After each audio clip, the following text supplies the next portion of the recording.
The mulberry plantation had a way of swallowing sound, as if the air itself remembered too much. Even before the team stepped onto the overgrown grounds, they felt the heaviness, thick, unmoving, like forgotten breath lingering between the trees. The place hadn't been touched since 1864, or so the locals insisted, and they warned anyone who asked that the land didn't like to be disturbed. But curiosity always outruns caution, especially when history promises answers. The main house stood crooked and skeletal, its windows hollow, its structure sagging under the weight of everything it had witnessed. Vines crawled like veins along the siding, gripping it tightly, as though the earth itself tried to pull the home back underground. When the wind slipped through the broken boards, it carried something strange, not quite a whisper, but close enough to make everyone look over their shoulders. Inside, dust drifted lazily in the weak sunlight that squeezed through the cracks. The floors creaked with every step, but sometimes the creaking happened when no one moved. Faded portraits of the Mulberry family lined the walls, their faces stretched by time and moisture, their eyes warped into glassy, accusing stares. No one wanted to linger beneath them for long. The deeper they explored, the more the house felt wrong. Staircases sloped in unnatural angles, as if they had settled unevenly over something buried underneath. Doors led to rooms that shouldn't exist, hallways curved back into themselves, and cold spots appeared without reason, gripping the skin like an unseen hand. Then came the discovery, the one moment that shifted the air from uneasy to suffocating. Behind a rotted wooden panel in the parlor, an iron door waited. Not rusted open. Not forgotten. Sealed. Welded tight, as though someone long ago had been desperate to keep whatever was behind it from escaping. The metal was pitted and scarred, marked by deep scratches that didn't look like they came from tools. Something had clawed at it from the inside. As they stood there, breath trembling, the house finally made a sound none of them could ignore. A low, distant knock echoed from somewhere below their feet, slow, deliberate, as if it knew they had found the door and had simply been waiting for someone to return after 150 long, silent years.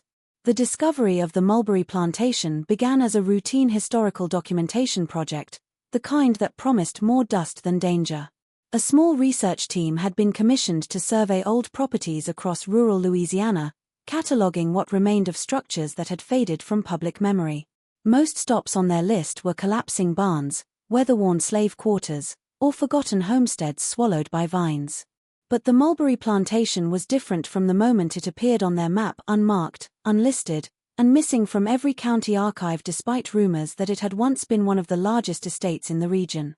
Its absence from records alone was enough to stir their curiosity, but when they arrived and found the estate untouched for over a century, curiosity grew into something far more intense. The plantation revealed itself slowly through the trees, its silhouette rising like a long-buried memory forcing itself back to the surface. The house stood alone on acres of wild, unclaimed land, a massive structure crumbling under the weight of time. Nature had tried to reclaim it, but the building refused to fall, as though held upright by something stubborn or something waiting. The team noticed immediately how eerily preserved certain parts were. The porch remained intact, the shutters hung perfectly, and the main doors, though weathered, were still locked from the inside. It felt less abandoned and more paused. From the moment they stepped onto the grounds, an unnatural stillness clung to everything. There should have been birds, insects, at least the rustle of distant animals, but the air carried none of that. It was too quiet, too heavy, the kind of silence that made each footstep sound intrusive. Even the wind seemed reluctant to cross the property line. The team assumed environmental reasons, but deep down, each of them felt a subtle resistance, as if the land itself objected to their presence. The deeper they walked into the overgrown fields and around the crumbling house, the more questions they uncovered. Odd depressions in the ground suggested structures once stood there but had been deliberately removed. Scattered fragments of iron restraints and broken tools lay half-buried in the soil, their functions unclear but unsettling. A few found old footprints preserved in dried mud near the rear of the property, too deep, too long, as if made by someone dragging their weight or something heavier. Nothing matched the peaceful plantation image they had expected. It became clear within minutes that the Mulberry Plantation wasn't simply forgotten, it had been erased. Someone had gone to great lengths to remove it from history, and yet here it stood, resisting decay, resisting disappearance, waiting in silence for the moment someone would finally uncover what it had been hiding for 150 years. The sealed basement door was discovered by accident, and that was what made it feel even more unsettling. The team had been surveying the interior of the Mulberry house for hours, documenting each room and marking areas where the floorboards sagged dangerously. Most of the structure was predictable: rotted frames, collapsed ceilings, and walls softened by moisture, but the parlor felt different the moment they stepped inside. The temperature dipped noticeably, the air turning sharp and stale, as though the room had been left untouched for far longer than the others. Dust floated in thick layers, yet nothing inside seemed disturbed, not even by time. One of the researchers, brushing against a warped wooden panel, caused it to shift unexpectedly. It swung inward just enough to reveal a sliver of darkness behind it, a hollow space none of them had seen on the blueprints or floor layout. They removed the loosened boards carefully, revealing a hidden recess in the wall large enough to walk through. The cavity smelled older than the rest of the house, carrying a metallic bite that clung to the throat. At the far end of the narrow passage stood an iron door, tall, heavy, and coated in years of rust. But what stopped them cold was not the door itself, it was the way it had been sealed. Thick lines of welding ran across every seam, melted into the metal so deeply that someone must have spent hours, maybe days, ensuring it could never be opened again. The bolts were fused to the frame, the hinges burnt and blackened, and the lock had been destroyed entirely. This was not abandonment, this was deliberate confinement. The closer they moved toward it, the more they noticed disturbing details they almost missed at first glance. Long scratches ran from the bottom of the door to nearly chest height, jagged marks that didn't resemble tool work. Each groove cut deep into the iron, at angles that suggested frantic, violent movement. A few looked like fingerprints, elongated and warped, as if made by something human, yet not quite. When one of the team traced the grooves with a flashlight, the beam caught faint traces of dried residue caught in the scratches, too old to identify but unmistakably organic. A heavy stillness pressed against the back of the door, the kind of silence that suggested depth beyond it, space that hadn't seen light or breath for generations. The welded seams seemed to hum faintly, a low vibration that none of them could explain, as though something on the other side responded to their presence. The team exchanged uneasy glances, each silently sensing the same truth. Doors are sealed to keep people out, but this one looked like it was sealed to keep something inside, something the Mulberry family never wanted the world to meet again. The ledger was found the morning after the sealed door discovery, when unease had already settled into the group like a cold fog. They had started combing through the upstairs rooms, hoping to find documents that could explain the unusual architecture and the hidden spaces.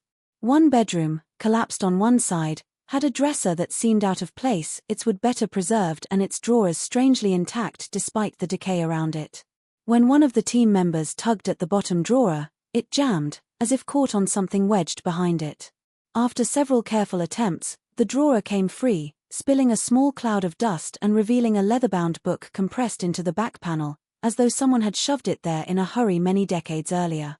The ledger was thick and heavy, its cover cracked with age but marked with a symbol that stopped them immediately, a circle with intersecting lines, unfamiliar yet so precise it felt intentional. Inside, the pages were filled with careful handwriting that belonged to the plantation owner, Cornelius Mulberry, dated from 1859 to 1864. At first, it appeared to be a typical plantation accounting book: lists of crops, names of workers, supply orders, but as the pages turned, the entries shifted into something far stranger. Detailed sketches filled the margins, not of plants or equipment, but of human figures altered in ways that defied expectation. Limbs extended at unnatural lengths, torsos reshaped, skulls elongated or fused with unfamiliar structures. Some figures had multiple sets of eyes or twisted vertebrae illustrated with uncomfortable precision. Next to many sketches were names, but what struck the team was that several names appeared again and again, each time accompanied by a date that continued forward long after the person should have died. One name showed entries spanning 23 years, even though the dates indicated the individual never aged. Another name was listed 7 times in 1 week, each time accompanied by new measurements of bone structure or muscle density. The numbers were impossible growth patterns that didn't align with anything medically known, wounds healing in hours instead of weeks, and diagrams showing surgical alterations that would have been beyond the capability of 19th-century medicine. There were also coded annotations scattered throughout the pages, written in symbols matching the one on the cover. Some notes appeared to reference the basement itself, hinting at subjects below, the chamber, and the necessary confinement. One chilling entry reads simply, * they adapt faster now. They understand. * Another ended abruptly, ink smeared as though the writer's hand had been jerked away. Holding the ledger felt wrong, it radiated a sense of hurried secrecy, of knowledge that was never meant to be uncovered. And as the team stood in that crumbling, silent room, each of them felt the same realization tightening their breath.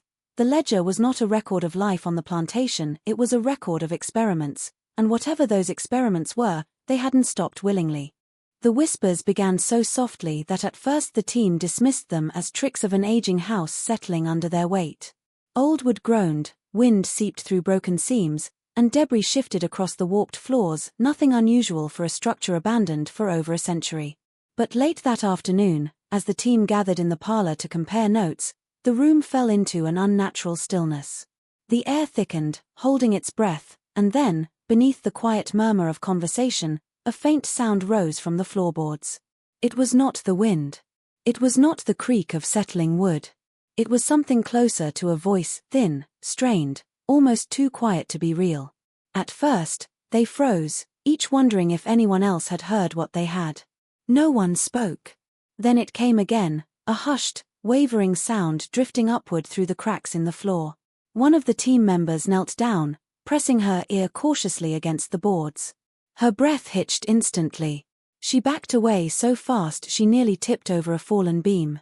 She didn't say what she heard, only that it wasn't natural.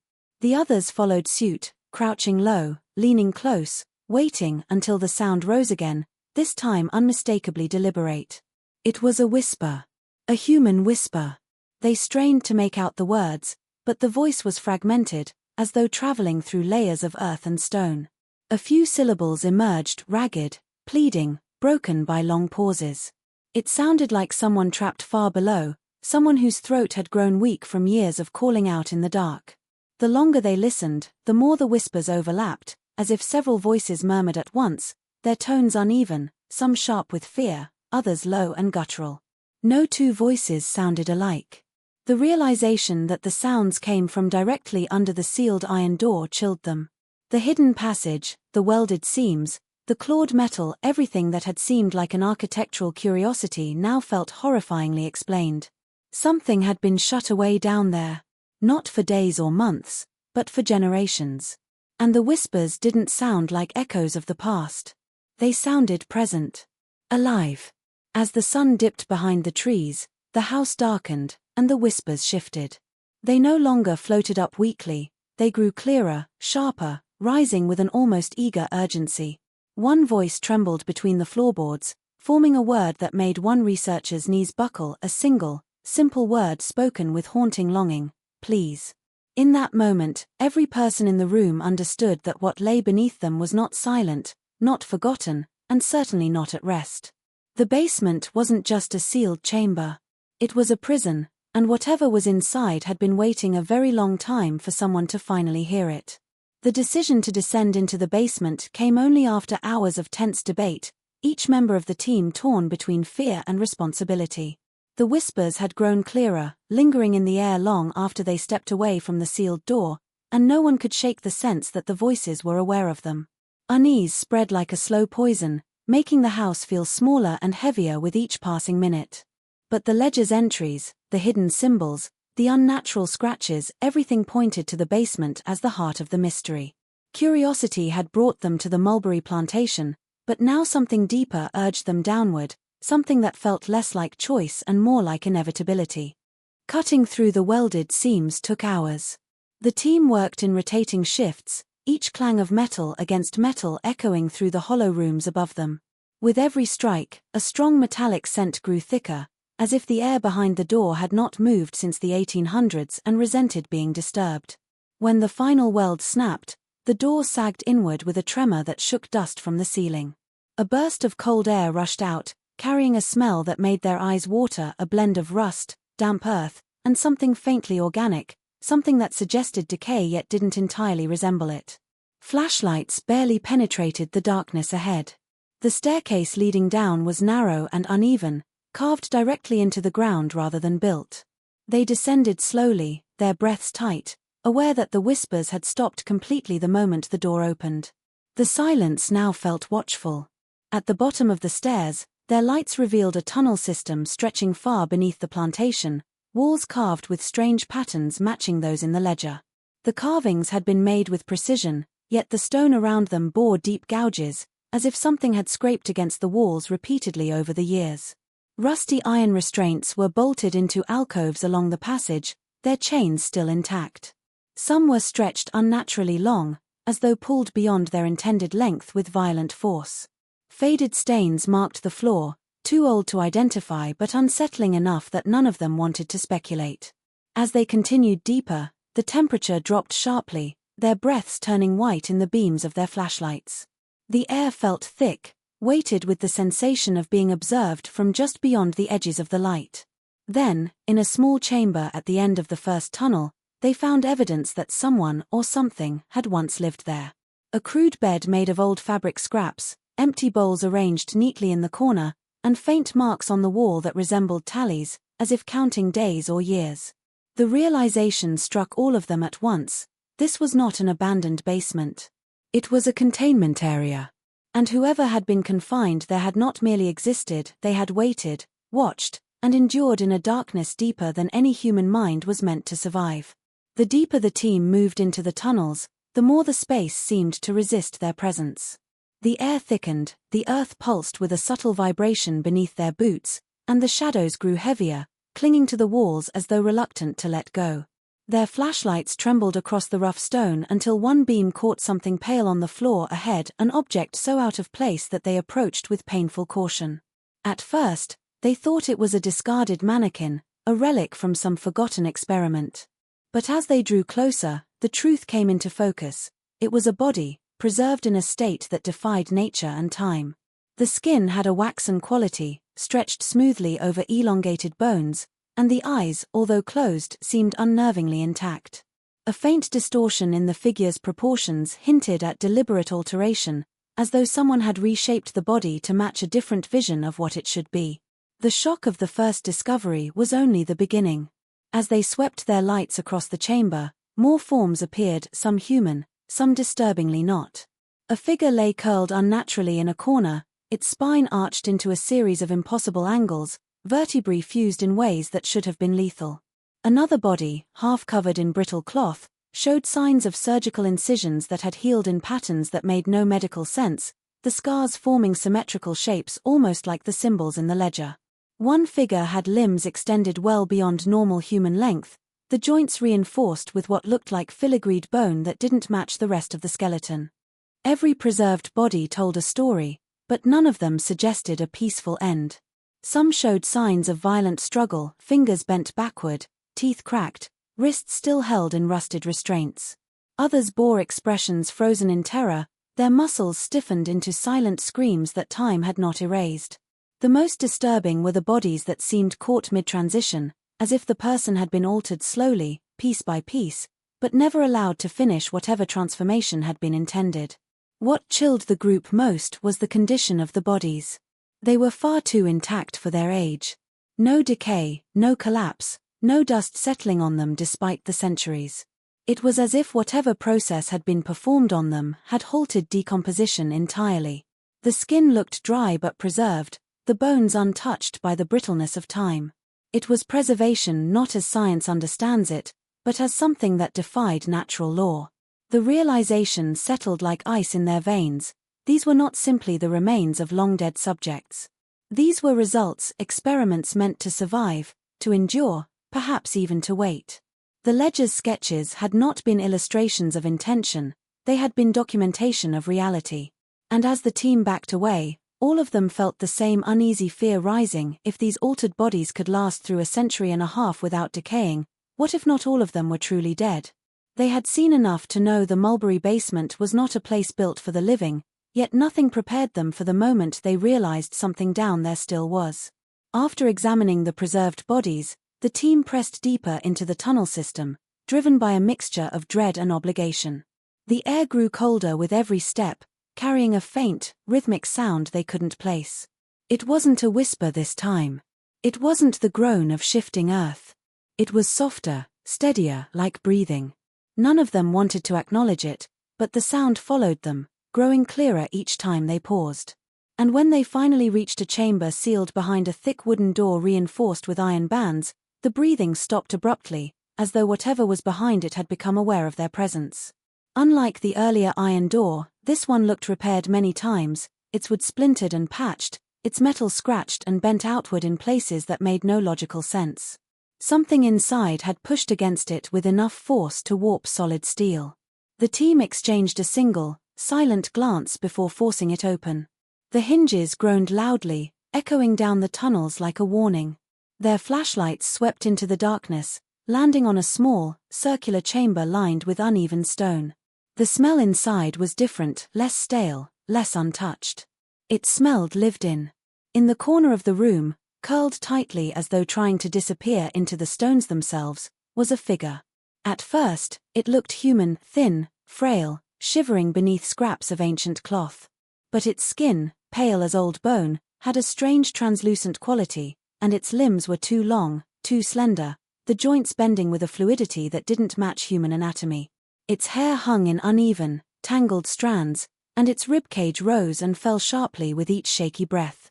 When the light touched it fully, the creature winced, covering its face with elongated fingers as if the brightness caused it pain. For a moment, none of them moved. They were caught between terror and disbelief, struggling to understand how anything could have survived in that chamber for even a week, let alone a century and a half. Yet the creature was undeniably alive. Its breathing quickened, thin and rapid, and it let out a soft, keening sound that vibrated through the chamber. When it finally lowered its hands, its eyes opened and the team recoiled in unison. The eyes were large, black, reflective, holding a depth that suggested both intelligence and suffering. They darted frantically, scanning each face as though searching for something familiar, something remembered. It didn't speak, but its expression trembled with a desperate recognition, as if it knew what they were, or what they were supposed to be. In that moment, the truth struck with terrible clarity. This was not just a survivor. This was one of the Mulberry experiments, alive, aware, and waiting. And the way it stared at them felt less like fear of strangers and more like the anguish of a prisoner who had been abandoned long ago and could not understand why someone had finally returned. The discovery of the Mulberry Diary happened almost by accident, yet it felt like the final piece of a puzzle none of them wanted to solve. After encountering the surviving experiment, the team retreated from the chamber in shaken silence, needing answers more than ever. They scoured the outer tunnels, searching for any clue that could explain what the creature was and why it had been left behind. Near a collapsed storage alcove, half buried beneath rubble and rotted cloth, one of the researchers uncovered a small lacquered box. Its metal hinges were rusted shut, but the wood had been carved with the same looping symbols found in the ledger. It took time and patience to pry it open, but when they finally lifted the lid, they found a collection of loose, yellowed pages bound together with brittle twine. The handwriting was different from the ledger, smaller, more delicate, written by someone whose hand trembled as they wrote. It was the diary of Eleanor Mulberry, the plantation owner's daughter. The entries began innocently enough, describing her daily life, the isolation of living so far from town, and her father's increasing obsession with advancement. But as the pages progressed, the tone shifted. She wrote of shadows moving beneath the house, of strange lights flickering behind cracks in the floor, and of muffled cries echoing up the stairwell late at night. Her father had forbidden her from exploring the basement, insisting it was dangerous, claiming the supports were unstable. But Eleanor knew he lied. She could hear footsteps when no one else was awake. She could hear breathing that didn't belong to any servant. She could feel the earth vibrating softly beneath her bed as though something enormous shifted in the darkness below. Later entries revealed her father's experiments in chilling detail, though she rarely described them directly. Instead, she wrote of her horror, her guilt, and her helplessness. She mentioned people being brought to the plantation late at night, their names never recorded on any official document. She described hearing their screams abruptly stop, followed by long stretches of silence broken only by the sharp, unfamiliar sounds of tools. She wrote of seeing her father's clothes stained with something dark and thick, of overhearing him mutter about adaptation and transformation, insisting that he was not creating monsters but perfecting mankind. The most disturbing pages were the last ones. Her writing grew frantic, letters trailing off as though she had written them while trembling. She spoke of her father losing control of one of the subjects, of something escaping its restraints, of a night filled with crashing wood and shaking floors. She wrote of being locked in her room as something clawed at her door from the hallway, whispering her name in a voice that was almost human. Her final entry was only a few words, smeared as if written in panic, * they will outlive us. Father was wrong. They are not becoming us. We are becoming them. *. And beneath those words, one final symbol was drawn, this time shaking, uneven, and incomplete, as though she hadn't finished it before something in the room made her drop the pen. Once the diary was uncovered, the plantation seemed to respond to their intrusion. What had been an unsettling quiet throughout the house now felt alive, as if the very walls themselves had been holding their breath and finally exhaled. The whispers returned, but they were louder now, sharper, more insistent, no longer confined to the basement. Footsteps echoed in hallways where no one was walking, doors creaked open or slammed shut with a deliberate force, and shadows flickered in corners where light should have held sway. The air carried a tension that made every heartbeat thrum like a drum in their chests, a warning they couldn't ignore, even as curiosity compelled them onward. The team noticed the first major anomaly when the metal staircase that led to the upper floor creaked under no visible weight. They rushed to investigate and found nothing, yet the feeling of being watched intensified. A low vibration traveled through the floorboards, synchronized with a faint, rhythmic scraping coming from the walls themselves. It was subtle at first, like a hidden mechanism moving beneath layers of stone, but it grew louder with each step, and with it came the whispers, now forming words in the cadence of a voice that seemed desperate to communicate, to warn, or perhaps to lure them deeper into the darkness. One of the researchers felt a sudden chill run down her spine, as if a cold hand had brushed her shoulder, and when she spun around, no one was there. The team's attempts to rationalize the phenomena failed almost immediately. They noticed objects shifting on their own, an old chair rocking slowly, books sliding across shelves, and a rusted chandelier swinging despite the still air.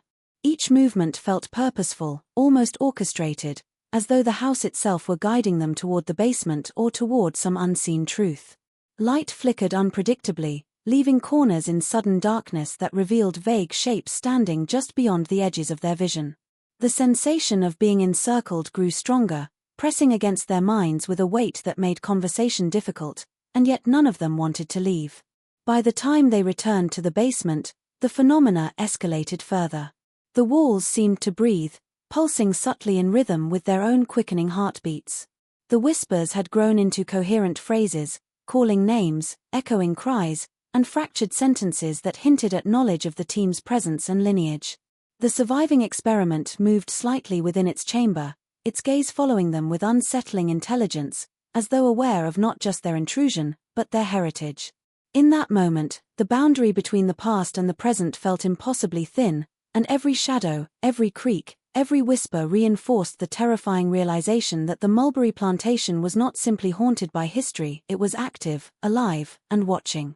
The revelation of the bloodline came slowly, creeping over the team like a shadow they hadn't noticed until it was too late.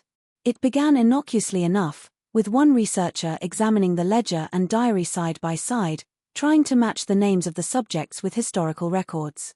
Most of the names were long forgotten, erased from public history, but one caught their attention, a surname repeated in both documents that matched the researcher's own family tree. At first, it seemed like a coincidence, a quirk of genealogy. But as she traced the connections, the reality became impossible to deny. Her ancestors had lived and worked in the same region during the 1800s, and records suggested that one branch of her family had been employed or perhaps exploited on the Mulberry estate. Every line she traced, every date she verified, painted a picture that tied her directly to the horrors recorded in the basement. The tension escalated when she realized that the surviving experiment had recognized her immediately. The creature's eyes had flared with recognition the moment she entered the chamber, following her movements with an intensity that made every hair on her neck rise. It was no ordinary fear or curiosity. There was familiarity there, an instinctive recognition that transcended language or time. The realization hit her like ice. Her own blood ran through the veins of this place, and the experiment was not just a relic of history. It had known her ancestors, had endured because of them, had been shaped in ways that now connected directly to her lineage. The other team members noticed the shift too, though they did not yet understand it. Strange phenomena intensified. Whispers now called the researcher by name, shadows seemed to stretch toward her, and the already oppressive air of the basement seemed to press in with renewed weight. The diary's final entries, once distant warnings, now felt pointed directly at her, as if Eleanor Mulberry had been leaving messages not for any researcher, but for someone she knew would come generations later. The symbols in the ledger and the walls of the tunnels seemed to react, almost glowing faintly under the flicker of their flashlights, and the surviving subject stirred, its breathing quickening as though anticipating something inevitable. Panic and fascination collided as the researcher grappled with the truth. The horrors of the Mulberry Plantation were not relics of the past. They were hereditary, embedded in the blood of those connected to the estate. The experiments, the altered bodies, the whispered warnings, they were all part of a lineage she could not escape. Every creak of the floorboards, every flutter of shadow, every flicker of light seemed to confirm that the plantation had been waiting, not for strangers, but for a descendant to return. And in that chilling recognition, the boundary between the past and the present blurred completely, leaving her to confront a truth that was both personal and terrifying. What had begun over 150 years ago had not ended, and the Mulberry legacy still demanded acknowledgement, still demanded participation, and still demanded survival.